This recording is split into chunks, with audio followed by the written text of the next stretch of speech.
All right, well, welcome everybody. I'd like to welcome you to the session it's called Reassessing the B Corp Standards, JEDI and the BIA. We have Dr. Ellonda Williams and Dan Osusky from B Lab joining us. So we also have Carolina Miranda of Cultivating Capital joining us.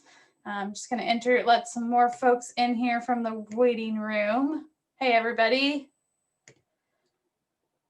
So we'll go ahead and kick things off. I just want to reiterate for those of you just joining us, we are recording this session. If you do not want to be recorded, please feel free to turn off your camera. And with that, I'm going to go ahead and pass this off to Carolina to kick us off. Great, thank you, Kel. I am actually going to ask Ellonda and Dan just to introduce themselves very quickly with their roles at B Lab just before we get started. Ellonda, would you mind just introducing yourself briefly, please? Sure thing, yeah, Ellonda Williams, sorry, recently got married, so it's a new last name. Ellonda Williams, I am the Director of Justice, Equity, Diversity, and Inclusion, literally changed my title today. And so, yeah, I'm here working, I've been here for about 2 years, and we work inclusively across divisions to make B Lab an inclusive place for our employees, and also talking with a lot of B Corps across the network on their internal JEDI challenges, struggles, interests, plans, and the like. So it's a pleasure to be here.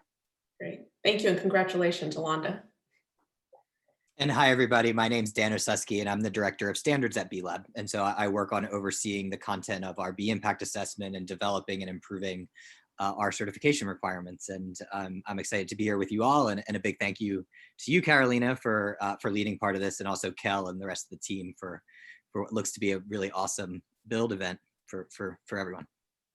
Great, thank you, Dan. And my name is Carolina Miranda. My company is called Cultivating Capital, certified B Corp since 2012. And Kel and I actually both work together to help companies to certify, recertify as B Corps, and also to improve their impact and their score in between certifications. I know that we have a lot of B Corps in the room. We probably also have some people who might be a little newer to the movement. So I wanted to take just a couple of minutes as we get started here, just to share a little bit of information about what it means to be a certified B Corp. So a common analogy that you hear is that it is to business what fair trade is to coffee. The key thing to be aware of is that when you see the B Corp logo on a box of tea or a 6-pack of beer or whatever it is, that it's not a product level certification. So it really is a certification that's evaluating all of a company's practices in a very comprehensive and holistic way. Next slide, please. And here you can get an overview of what the certification process entails. The first step, which is what we're going to be looking at, is the impact assessment, which is really where B Lab evaluates a company's performance standards. And then you do go through a process of submitting the impact assessment, working with a standards analyst to be able to provide documentation and make sure that they can verify that at least 80 points worth of practices have been met by the company. And then there is a legal requirement, and there's an agreement and fees that get paid at the end. So if you have any questions about the certification process, you can reach out to any of us afterwards. But what we really want to look at today is the impact assessment. Next slide, please. Because this is really it's really a great tool, and it's really, to be honest with you, a big part of the reason why I've been such a fan and supporter of the B Corp movement for 10 years now, because what it does is it puts forth a set of standards. It doesn't say you have to do this or you can't do that, but rather it actually gives you credit for the good practices that you're doing. And in doing so, and then certainly in having the follow-up verification process, it helps a company to really think about, how do we take these abstract concepts of sustainability or social impact, and how do we really turn those into meaningful and practical actions that we can use to make a difference. So this is a tool that is free for anybody to use. And certainly if your company has not yet started using the impact assessment, that's really a great place to begin. You can go to the website beimpactassessment.net. And like I said, it's free. Here in this slide, you can actually see the areas that get covered by the impact assessment. So it does look at a company's governance practices. So how transparent is a company? How is it reporting on its activities? There's a whole host of questions that go into that area. Looks at how a company is treating its employees. There is a robust section that looks at a company's community practices. That includes not just charitable giving and community service, but also looks at supply chain and EDI issues. There's a section on the environment that might look at questions like whether a company is measuring its carbon footprint or not. And then there is a section that looks at customer stewardship. So that's just really high level, but just to give you a taste for how comprehensive and robust this tool is.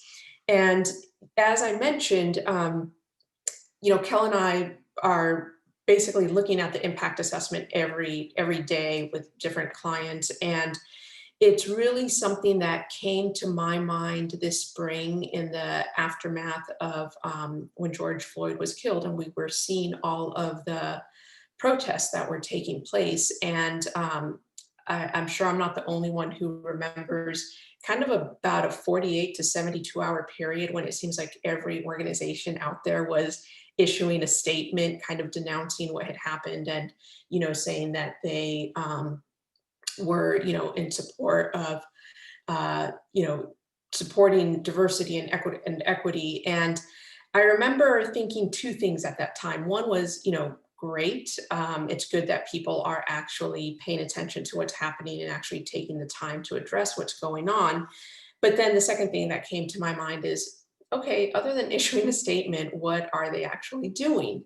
And so I turned to the impact assessment and I wrote an article called How Companies Can Move from Words to Action to Address Systemic Racism. And we're going to share the link in the chat so that everybody can take a look at this. I do want to issue a disclaimer. This is not meant to be certainly the end-all be-all resource for everything that a company can do. I'm not an EDI consultant. I'm a B Corp consultant, but it does offer some very practical steps that companies can do. And so I would say just approach this as a tool, as some ideas. You might find that your organization is maybe doing some of these practices, but not others. That's very common when you're looking at the impact assessment. And again, I would say that that's part of its value is that it does help you to maybe uncover things that you can improve upon and maybe identify things that you hadn't necessarily thought of. One thing that I do want to note thank you, Dan. I see Dan dropped the link into the chat. There are some links in that article that either provide background information about, why certain issues are problematic and need to be addressed, kind of what the historical context is for some of these things. And then there's also some links in there to resources that will help you to actually implement these practices. So I encourage you to review that. But for now, let's go ahead and get started. So let's jump into the next slide. So we start with stakeholders because this is really one of the key principles that B Corps hold to, which is the difference between basically shareholder primacy and stakeholder capitalism. So, all of us have grown up in a capitalist system where the entire focus is on how does a company basically make money for its shareholders, for the people who, own shares in a company. And that's great for the shareholders. It's not so great for people who don't own shares in a company. And so what what B-Lab has done is they've really helped us to kind of shift our focus to really broaden our attention to look at how are all stakeholders being impacted. And stakeholders can include employees, customers, suppliers, members of the local community. So it's not just the people who actually own the company, but it's anybody who's being impacted by what the company is doing. And so a big part of the certification is assessing your impact on all stakeholders. And this is one of the questions that comes up in the governance section. And really the idea is, how do you bring more voices into your company? How do you hear from people who might be able to help you operate in ways that are going to be, more socially and environmentally beneficial? And how do you basically not, it doesn't mean that the company has to have all the answers, but it means that they're reaching out to these groups and they're allowing them to be participants in what the company is seeking to do. The other thing I want to mention, just in case the impact assessment is new to anybody on the call, is that the image that you see here is basically what it looks like. There's a question, there's a series of answers. They kind of range from we're not doing this to we're doing a little bit to, the practices that have a maximum impact. And then you earn points for those practices. So don't hold too closely to the points that you see here at the bottom. It can kind of vary depending on number of employees and sector, but it'll just give you an idea of what this looks like. Next slide. A question that comes up on the impact assessment is paying living wages. This is important because BIPOC, Black, Indigenous, people of color workers tend to earn less, as do women. And so this is really just one fundamental way that a company can make sure that it's being equitable. Just make sure that at a bare minimum that employees are being paid a living wage. And there is a tool put forth by MIT that B-Lab recommends using. It's the one that we look to as well. And one thing I will say is, it isn't, just because a company isn't paying living wages doesn't mean that they're actually not trying to do good. We've run into this with clients where they are trying to do good, and it's not until they actually start taking a look at the living wages in certain areas that they start to see, we can bring some of our employees up to the living wage rate. So don't just assume that companies that are trying to do good actually are paying all of their employees a living wage. And then one other way to think of this as a tool is you can see that you actually have to track how many employees are being paid a living wage. So, it might be that a company realizes only, 80%, for example, are being paid a living wage. So then you can start to, set forth some goals and start to look at what you need to do to improve in that area. Next slide. Hiring practices are really an important place that all companies can look at. Racial discrimination has been very well documented in the hiring practices. Basically you could have some potential candidates with similar resumes, and all things being equal, the candidates that have, Black or brown sounding names are just less likely to even get called in for interviews. And then, certainly having like an EDI statement is a good start, but you can take that further by looking at, is there like an pay equity analysis that's being done? One thing that I kind of included in here is providing salary info, because a lot of times that's a very basic way of making sure that people are going to be paid equitably, because BIPOC individuals and women are less likely to negotiate for higher salaries. So just being very upfront about this is the pay rate for this salary for this position can make a difference. Next slide. Ensuring diversity in management. There's a lot of evidence out there that shows that companies that have more diverse management can they perform better. And so for a company to say, EDI is important to us, but then actually take a look at how many members of the management team are from underrepresented social groups. If they find that it's a low percentage, then that's certainly an area of opportunity. Next slide. And focusing charitable giving practices, it's very common for companies to have some type of charitable giving practices in place. But you can be much more effective in terms of how your dollars are being spent if you have a very clear outcome that you're trying to achieve, as opposed to just, making donations kind of here and there. So even having like a formal statement on what you're trying to achieve with your charitable dollars can make a difference.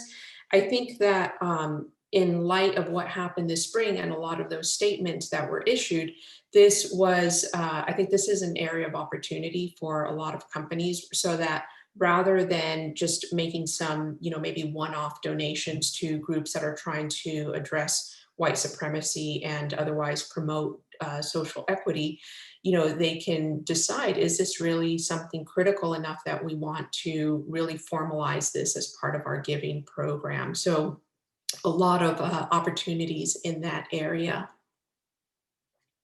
Next slide. Another one is supporting underrepresented suppliers. So obviously it's one thing to give money to charities, but it's a whole nother thing to support companies that are owned by BIPOC individuals.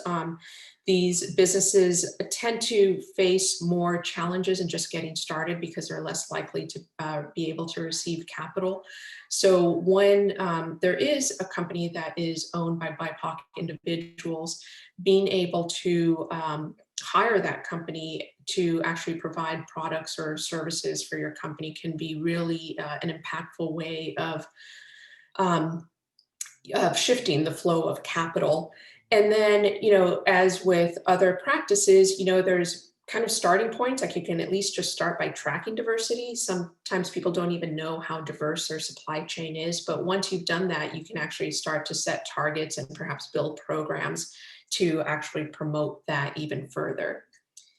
And the last slide that I'm going to cover is going to be about the climate crisis, because one of the things that we need to rethink is the connection between environmental issues and social issues. So there's a term that you see here, intersectional environmentalism. This was coined by a Black environmental activist.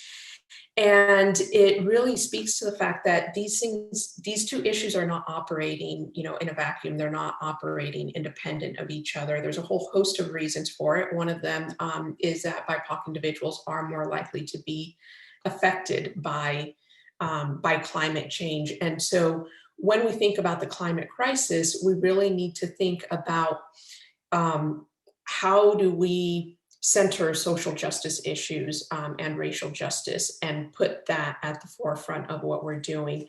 One very basic step that everybody can take is start monitoring and reducing carbon emissions.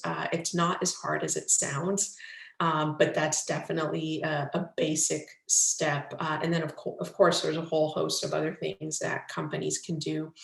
So that's a whirlwind tour of some practices from the impact assessment. And with that, I'll turn it over to Dan.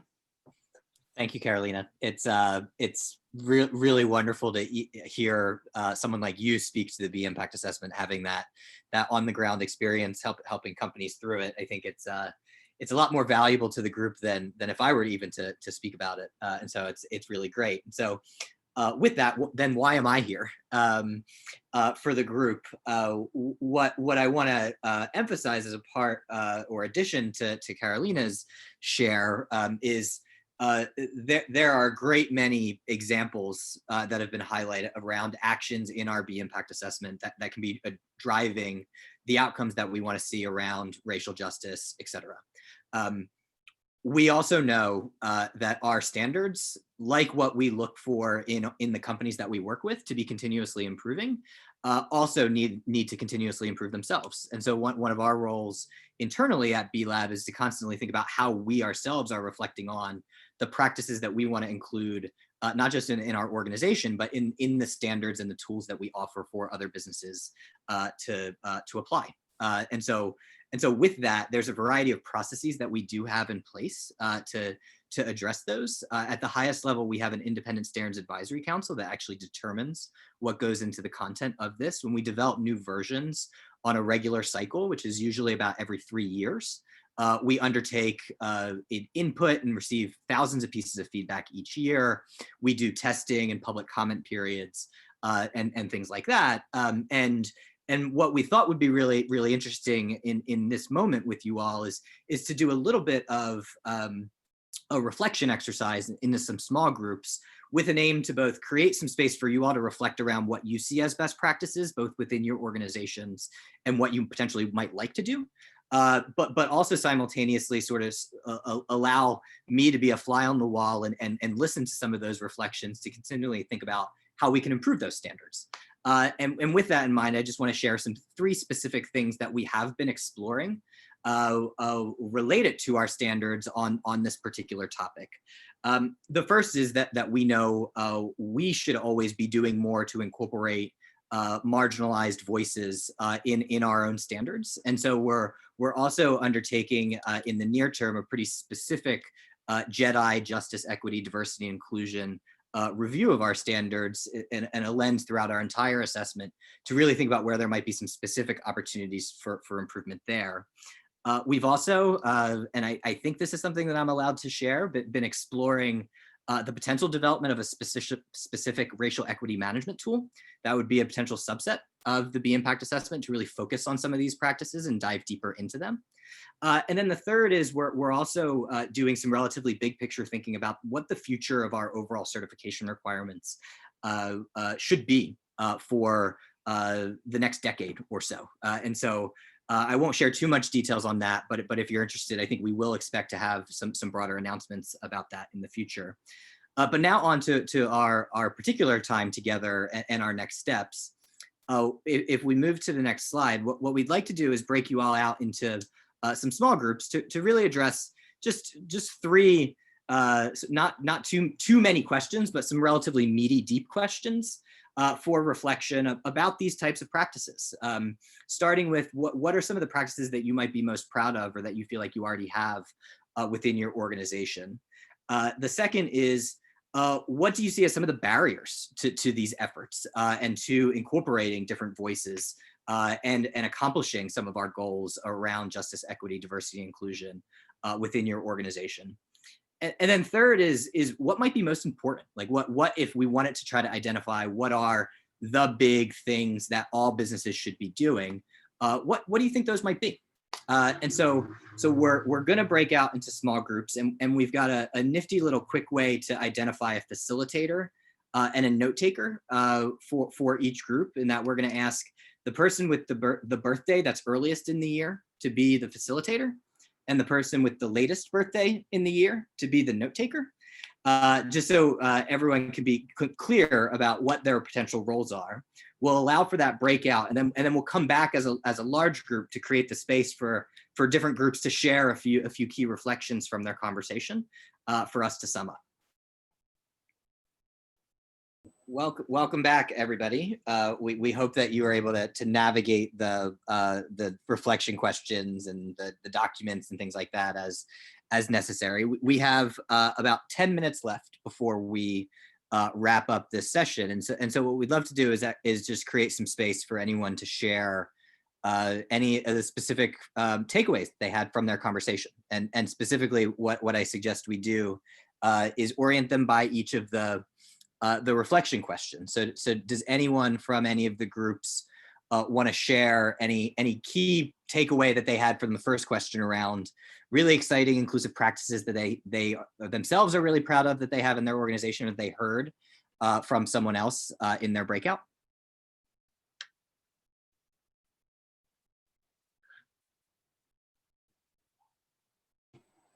And feel free to just go ahead and speak up.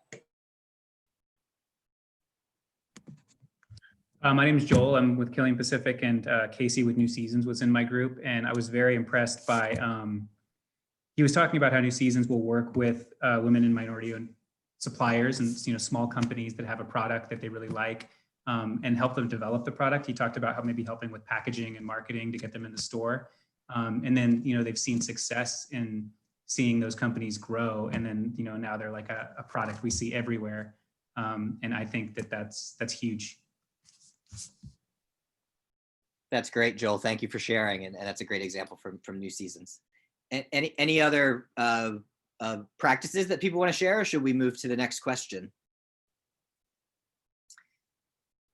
The next question is probably a little bit more challenging to talk about, but I think is also really, really important. Were there any interesting insights or takeaways about some of the barriers that exist in these types of efforts within an organization?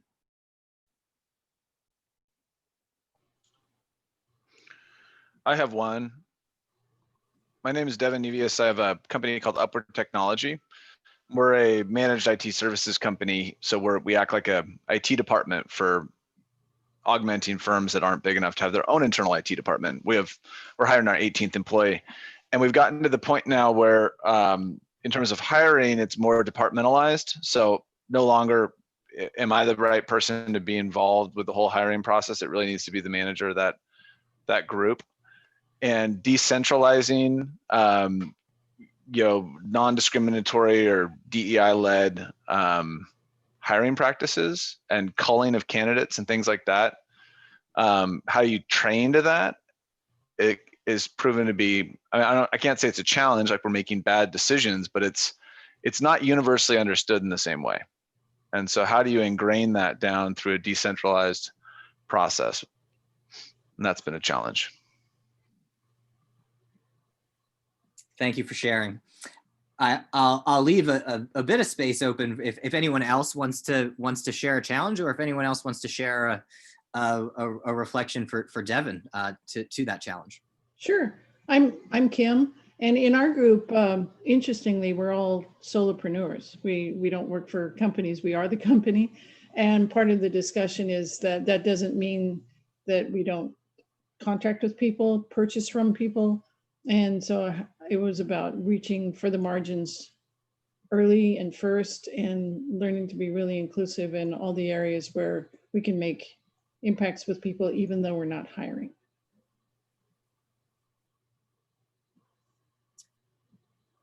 There are certainly unique challenges and opportunities for sole proprietors and solopreneurs. That's a great thing to share and highlight. I can chime in. I'm Karen. We had an interesting group. We had several of us have industries that are sort of somewhat specialized. I work for an architecture firm.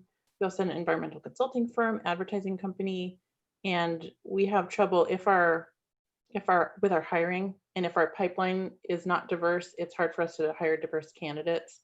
And so we're always seeking out different places to post our job postings that might impact diverse communities, or finding volunteer work with high school students, for example, or something to increase the diversity of the pipeline so we can have even more candidates to choose from in the specialized fields.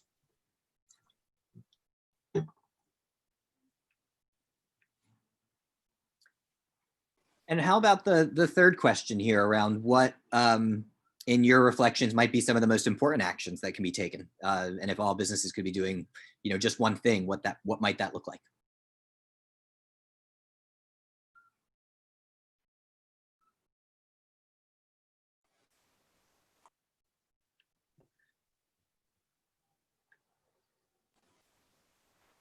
I can go, Dan.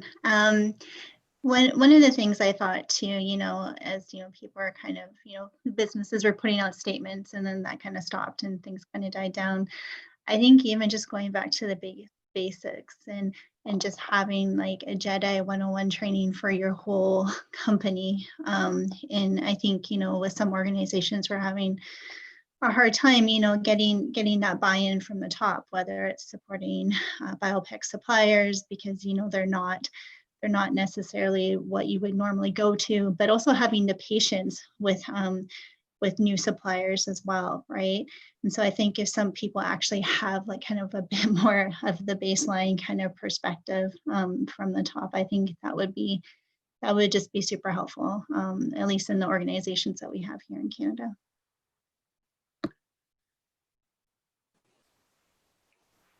I'll jump in here. Emily Brew here. I think we also heard in our group, again, the reinforcement of education as being really important, but also that the practice of being in conversation, so that in having the shared frames and having the shared language, so that when issues come up, people already have a basis of understanding and a practice of talking together. That felt to be a really critical piece of the puzzle.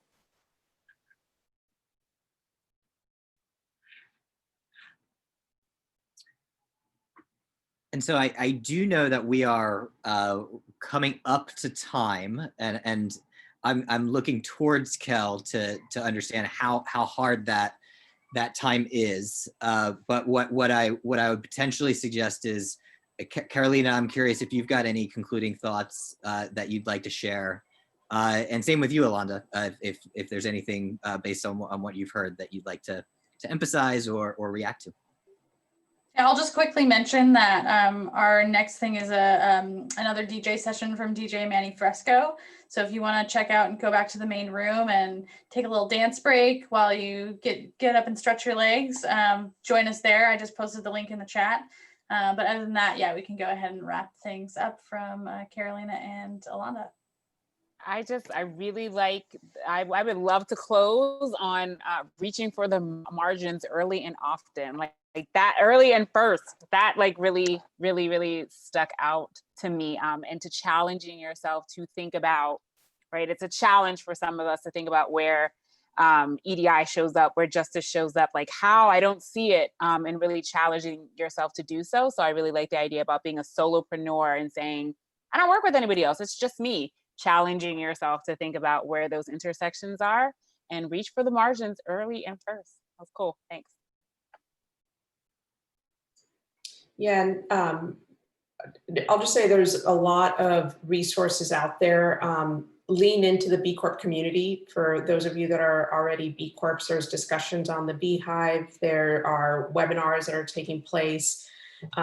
For if you're not yet a B Corp, B Lab is putting out many public resources. There's an anti-racism resources page that they have on their website, and we can drop the link. I'll drop the link in here in just a moment. So there's a lot of resources out there. All of the challenges that were kind of shared are definitely not unique to your organization. And as a sole proprietor as well, I know that there's definitely some unique ways that we can approach situations like this. The last thing that I'll say in terms of what everyone can do is, the elections that are coming up are going to be critical for our work. And B Lab and the B Corp community is doing a lot in terms of getting out the vote. So be sure to check out the B Corp website too for resources that are available to support that. And Awesome. Go ahead, Carolina. I'm going to see if Dan wanted to share his final words. My final words are really simple, which is just a thank you. Really appreciate you all joining the conversation. And I think with all of these, especially knowing a short timeline, hopefully we all see these as the beginnings of conversations that can continue to evolve and emerge amongst us all. Awesome. Well, thanks everybody. Go ahead and make your way to the movement break with DJ Manny Fresco. And then after that, we have another keynote, amazing keynote from Lynn Johnson. So we'll see you here shortly. Thanks everybody.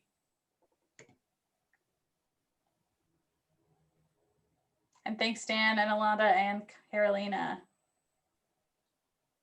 Thank you.